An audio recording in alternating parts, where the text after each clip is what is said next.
Jesse's been doing a lot of awesome work. And one thing that really kind of caught my eye, Jason, was this video tool that she made as a way to kind of curate YouTube for her children's educational purposes, all using an agent. So Jesse, take us through it.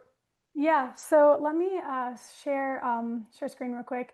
So I don't know if any other parents, I mean, it sounds stupid to even say, I know other parents suffer from this. Basically, there's amazing content on YouTube, but when you turn on YouTube, the app, it's defaulting to shorts, it's defaulting to slop. Your little kids especially get tricked by the AI cover art, and they like click on a video and it's actually junk. So I've actually wanted to build this for years. And this is what I'm saying. As a previous founder, like software used to be expensive. Now I can just chat on my phone with my OpenClaw, who's using Claude Code and Codex and stuff. And I built this. So effectively, I can choose what I call streams. And we love like engineering videos, science videos, camping and stuff. And I can subscribe to these streams. My OpenClaw, one of them, because I've got a few set up, one of them is based on what I select on streams. It's actually going through and finding and pointing my app at videos that fit that content stream. So this is not static content. I did not select all the videos myself like some kind of playlist. My OpenClaw is like based on what I want my kids to watch, selecting streams. And then I built, so then I can do that interface in here, but then I have the app, which I can use with my kids on TV. I got it actually set up on my TV, which is like another, it like took a little bit more work, but they can just click and videos pop up to play. And all they can do is advance to the next video or pause. They can't get out of that interface. So the slop is gone, okay? Slop is over. But I've been wanting to build this for years, and finally I can, because I can't even sit at my computer for more than 20 minutes at a time with like 4 little kids. But I'm literally just, I coded this on my phone with OpenClaw because I can't even sit down.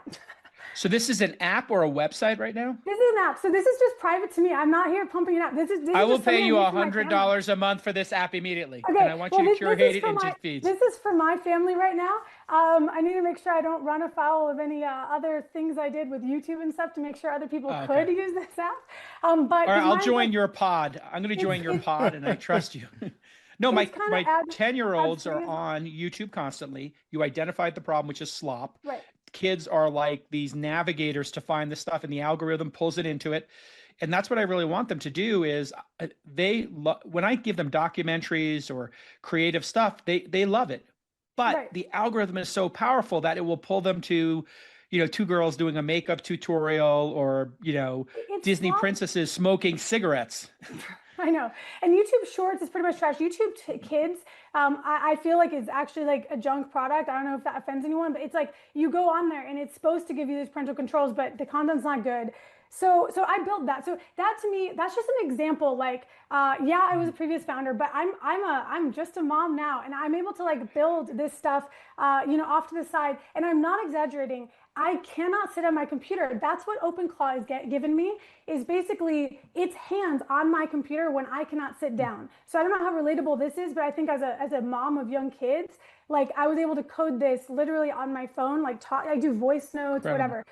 The other thing, the more macro thing, and I think you responded to this on X, is that I'm using OpenClaw to develop the entire curriculum to homeschool my children. And this is this is Obsidian. So my co-founder of my previous startup is now the CEO of Obsidian. So I'm kind of like geeked out on Obsidian, just like, because I know him super well. But Obsidian is basically a collection of markdown files, and AI loves markdown files. So I'm using Obsidian as the basically brain of my homeschool. Building out your team is one of the most crucial things you have to get right in your startup, and finding the right developers is particularly important. But now there's Lemon.io. They're going to save you time, money, and headaches by doing all the time-consuming legwork for you. They've got an experienced lineup of pre-vetted developers working for competitive rates. Just 1% of applicants are accepted into Lemon's elite program, and they're not just out there finding this great talent, they're also working with you to integrate these new members into your team. Plus, if it's not a good fit, hey, and sometimes things don't work out, Lemon will hook you up with a new developer ASAP. I've seen startups go from just pretty good to amazing after filling out their teams with developers